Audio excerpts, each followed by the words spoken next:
be a gamer girl in 4 easy steps. 1. Choose a gender-neutral or masculine username for your online identity. The hordes of cisgender, heterosexual, and mostly white men you'll be gaming with are incredibly sensitive to the possibility of a female within their midst and are more likely to consider you part of the scenery than a peer on the battlefield.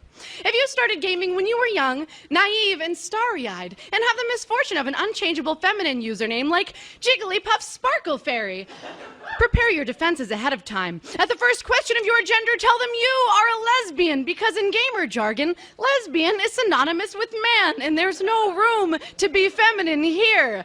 2. Become an expert in everything. Complete every side quest, earn every achievement, be prepared for any reference or joke, because if you're not, fake gamer girl alert! Princess Peach speaks. Thanks, Mario! I guess. For fighting all those Koopa Troopas. And riding on the backs of dolphins. And traveling all the way to Star World to save me. You keep saying it was a lot of hard work. How you almost lost all of your 99 lives. How I should be grateful. But from my corner of the castle, it looked a lot like adventure. But what do I know? I'm just a kitten caught up in a tree. I get to sit in this 8-bit castle. Guarded by that fire-breathing turtle fuck. And I'm here for however long it takes your slow shit ass to get past that fucking flying level. And now, of course, what I want to do is get married, enter into another imprisonment called matrimony with you. You, whose brother wears the exact same outfit as you, except in a different color. Like twin little fucking infants. He's always whispering into my hair. Damn, Peach, if only I'd got to you first. But your princess is in another castle. Filing her taxes. Because she's a princess. And makes a hell of a lot more money than you. Mario, when she needs her toilet unclogged. She'll call you. Mario, but your princess is in another castle. I don't know, preparing to inherit rule of an entire country? Princess Peach got work to do. Princess already brushed her hair today. Now Princess gotta make some phone calls. Send some emails. Get her ball gown fitted just right. Oh! You thought Princess was trapped by Bowser? Maybe Princess hired Bowser as a bouncer. Because she didn't have time to reject you at the door. What makes you think every time Princess doesn't answer, it means she needs your help? Can a woman get some alone time around here to deal with her shit? What shit, you ask? I don't know. Body image, rape culture, motherhood, gender roles, the fact that no one will let her wear anything but a pink dress. You ride a dinosaur who comes in more colors than I do. I don't ever get to ride a dinosaur. You fought off a baseball-throwing football player, and now you're entitled to Peach's peach? I should have stayed with Bowser, because at least he called himself Monster. At least he knew what he was. Not some one-dimensional super nerd who thinks human decency is foreplay, who thinks the savior complex gets me wet. You're a plumber. So I thought you'd be able to smell your own bullshit. You're the date who buys a nice dinner then calls me a bitch when I don't let you upstairs. You're the guy on the street who tells me to smile before cutting it into me. You're all the states in America where it is legal to rape your wife. So fuck you, Mario. Here's a level. You can beat it. Get a life. We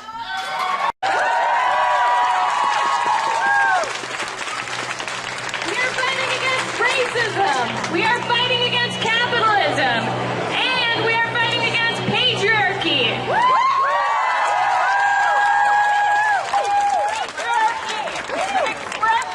Of the same status quo system. The system is made for the white male. So at first they were saying they were arming PSU to protect women from sexual assault.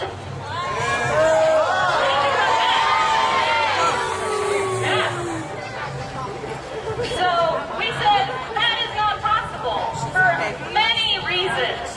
You cannot save a woman from an attacker in the bushes as if it was some thriller movie. Like, that's not going to happen. And police are notorious for mishandling sexual assault cases. We all know that. They are often also rapists themselves. School of Social Work came out with a statement that they oppose this measure. The School of Gender, Race, and Nations came out opposing this measure.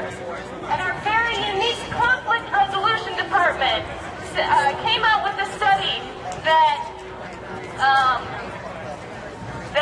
de-escalation is a way better tactic than use of force. Isn't that obvious, though? Do we really need a study to prove that? 10 lessons for the white sons we might have. 10 things we don't have to say, but must teach because you. if we don't, Every inch you grow could be another nightmare you'll give somebody. 1. When you're crossing the street, it's a privilege to only have to look both ways. you'll seldom have to worry about what's behind you. In fact, you might be the reason someone else can't stop looking over their shoulder.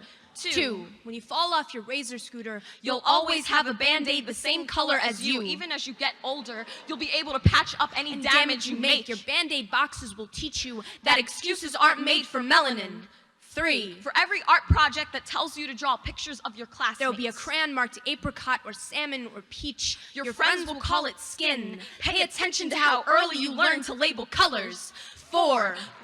When you play cops and robbers in the schoolyard, you will always find yourself grappling the gun. Your hands will not be created to hold consequences. You'll too often notice objects shaped like pistols. You will be born with trigger fingers. 5. The first time you have a crush on a girl at school. Don't you dare pull her hair or throw things at her. because your teachers will have no problem convincing you that abuse comes with love, And setting a relationship on fire is just another candlelit dinner. Someone asked me before what my favorite part of being trans is. Not being cis, mainly. Man-spreading. I'm guessing that's the leg as I'm doing like this. That was a perfect definition. What, have you heard the term man-spreading? No, but is that why you asked me? Was I doing it? It could be construed as a man spread. Well, it's not too crowded. If it was like super crowded, I would probably constrict. We have no choice to have our legs like that. You know what I mean? I do. You feel me? So yeah, so it's different for a woman. Yeah. You know what I mean? You know, so yeah, of course, man. If you notice, every man on the train has their legs wide open. Alright kids, today we play dodgeball, boys against girls. You get to call it misogyny when bad things happen to women in video games. Why don't I get to call it misandry when bad things happen to men? Because the principles of character design mean that no matter the video game, you can always pick out a prostitute based on what she's wearing.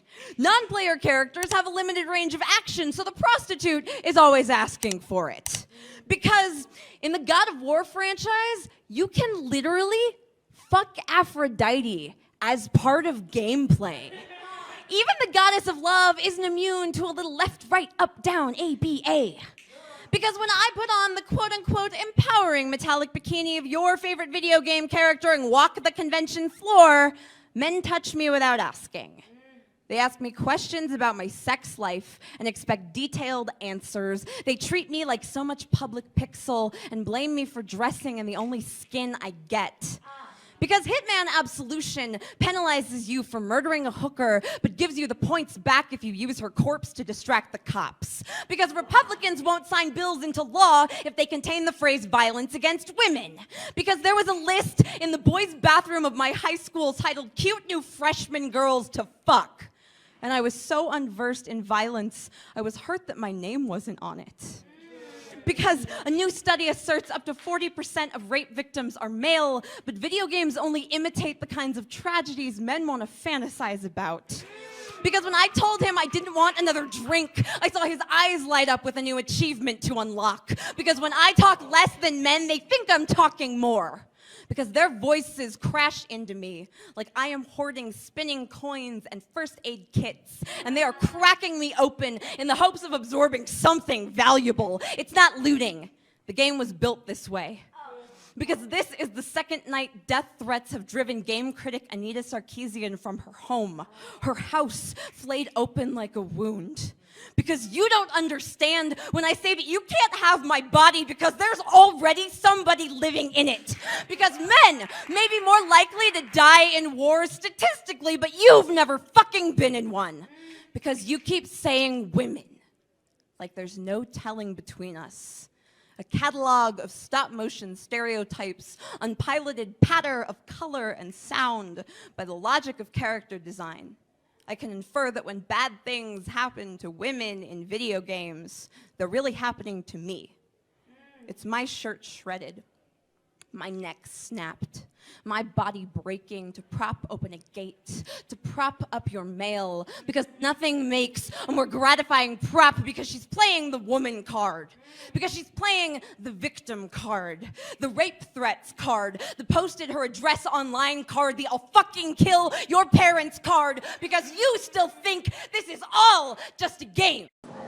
So I'm genderqueer, and lately I've been exploring the idea of identifying as trans. And so what I'm starting to discover is that I have more comfort about my security, confidence about my gender, about my identity, when I'm surrounded by people who are really caring about it and who acknowledge it and validate it and accept it. And I have a lot of cisgender friends who are trying, but today I'm here to say, I need you to try harder. It's really important to me because I'm finding that it's harder for me to navigate my gender identity when I feel like half the time in social situations I'm with people who are saying she, her for me all the time. Or if you're an ally to me or to someone else, whoever's watching this, learn the pronouns. Learn the pronouns of your friends and loved ones who are transgender and gender nonconforming. Practice. That means when I'm not in the room and you misgender me, catch yourself and correct and move on. Figure out like a meme or, I don't know, a mnemonic device. I don't care what it is, but it's on you. It's not on me anymore. I don't want to spend all my time correcting people when they get my gender wrong, because it's not my responsibility, it's yours. Cis people will apologize for misgendering your dog before they'll apologize for misgendering a trans person. How heteronormative would you like your children? Straight or super straight? Hello guys, the topic of today's video is Tumblr feminists. To spend any time on the net, it would seem we are the worst thing to happen to the world since, well, ever. We are a mighty evil force rising up as a hive mind from the depths of Tumblr, ready to oppress men and make fun of their fedoras. What's to hate about a group of people on the internet trying to achieve equal human rights for all? The answer, my friends, is actually pretty simple. It's because so many of these men have never before come across a platform that is not exclusively made for and does not cater only to them.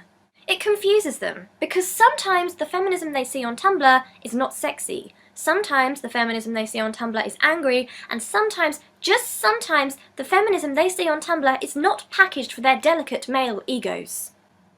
Let's be honest, a lot of people, mostly but not exclusively men, can't even handle mainstream feminism, which is basically feminism in its most sexy, mild, and strangely patriarchal form.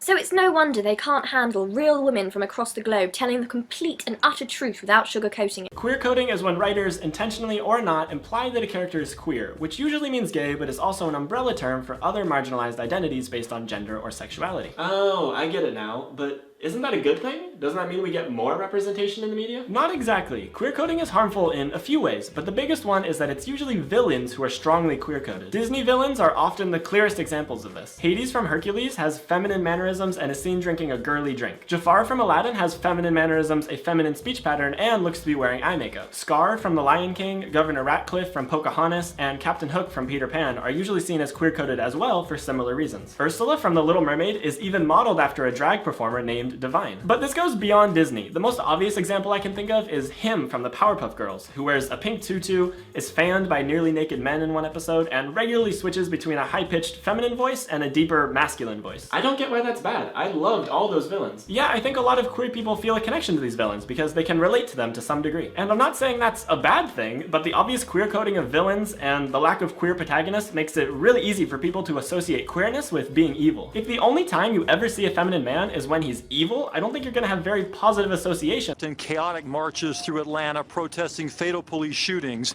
Tyree Page became one of the faces of the movement.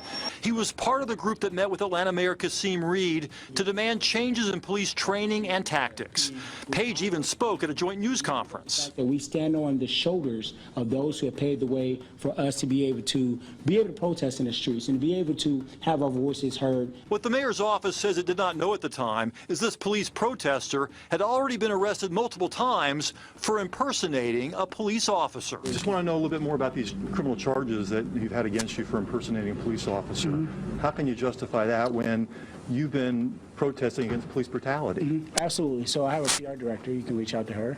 I'm talking to you right now. Come on. I don't do on the spot interviews right now. You love to talk. I've seen you. Love to talk. So let's talk now. I love to talk, and I love Fox 5. How you guys doing? I do Fox 5. I like you guys. Right now is not appropriate time. Let's talk right now about these criminal charges. I'm not talking. You've been charged multiple times with impersonating a police officer. How can you justify that? Page's public social media sites boast pictures of him decked out with weapons and tactical gear. In December 2014, Atlanta police charged him with impersonating a police officer when they found him at the Shell station on Joseph E. Lowry Boulevard wearing a replica of the Atlanta police officer uniform, Glock 45 automatic pistol, and other gear. According to the police report, he had a black female handcuffed in front of the gas station. Page said he was working security there. In October 2015, police reports say Page was again armed, wearing a bulletproof vest outside a MARTA station. He even demanded to see ID from a man who turned out to be an APD sergeant. In fact, a witness at the Sloppy Floyd building stated Page had more weapons than I ever seen an officer wear. He ultimately was allowed to clear all 3 counts by pleading guilty to lesser charges of obstruction and carrying a weapon in an unauthorized location.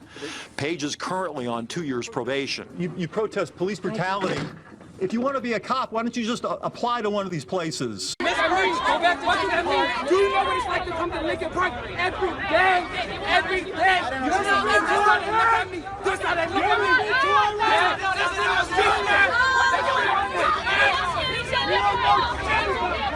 I don't know shit. Okay. Some pussy ass gang members. That's all.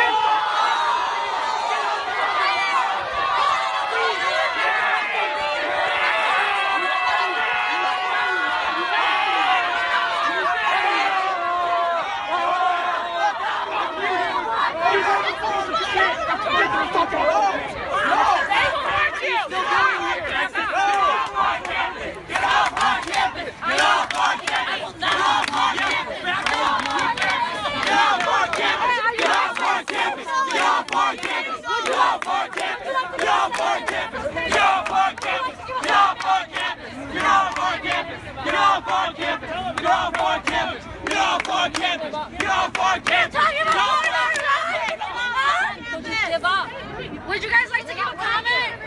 Oh, get out! Exit that way. There's no exit this way. What are you still doing here? There's no exit this way. Exit that way.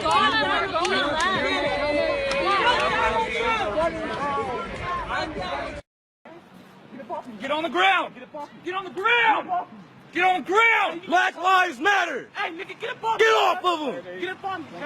Black Lives Matter, let him go! Sit down! Let him go! Get it! What is your name? Don't let go of me! You gonna choke me, nigga? Let go! Huh? Let go! Get up on me! Let go! Let's go, nigga! Let him go! What the fuck, nigga? Nigga, move! Let him go! Huh? You get up on me! Yeah, you done fucked up now, huh? Let go! Let go! Get up off me! Sit down! You're under arrest! For what? You're under arrest! What? Right now for battery on an officer! Battery? Battery, do not roll! I ain't doing nothing wrong! Get on the ground! I ain't doing nothing wrong! Get on the ground! I ain't doing nothing wrong! Get on the ground now! Black Lives Matter! Get on the ground! Black Lives Matter! Hey!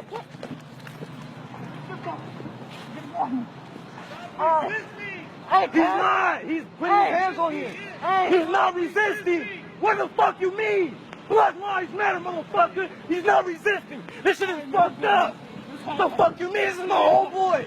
What the fuck you mean he's resisting? You got me fucked up! This nigga fucking with him, bro! Get off my nigga! Step back! Get off of my nigga! Hey, bro, get off my hand, bro! Get off of him! He can't breathe! He can't breathe! Back him up! Hey, bitch! Watch the fuck out! Motherfucker, you gonna hit me with the fucking bike, bitch! can't breathe, bro. Back up! Back up! Please don't fucking kick me! Back up! I'll break your fucking nose, back up! Kick me again, motherfucker! I'll break your fucking nose! Hey, come on back! Good! They're fucking with little kids. They're fucking. He's a high school student. He's a high school student. He's a high school student. They're fucking with him. What the fuck? What the fuck? Nah, don't. Move, bitch. I'll swing on your bitch ass. You better walk the fuck out. Nigga, you ain't gonna fucking catch me, bitch. What's his number, bruh? Our society has its own safe space, which is kind of a common room in the Students' Union, where LGBT students, not necessarily just members, but any student who identifies as LGBT+, can go there if they feel like they need to. So a lot of people use a safe space just throughout the day. They might have a break from classes. They want to go and sort of hang out with other LGBT people, which is cool. Also, I mean, it's called a safe space. It's there for if people, unfortunately, you do experience homophobia and transphobia on campus. So that is a space where you can go and hopefully feel safe.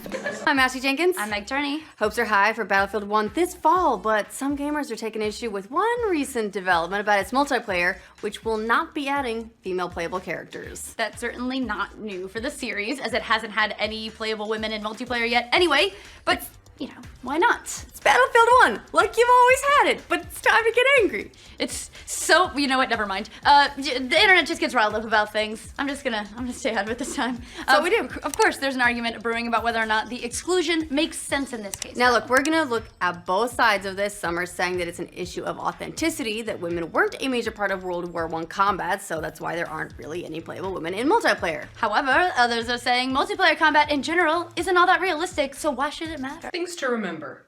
Respect my pronouns. Don't call me these. I and all identities are this. So today I hosted a phone bank for Bernie Sanders. The people that we called, many of them, unsurprisingly, were voting for Trump. And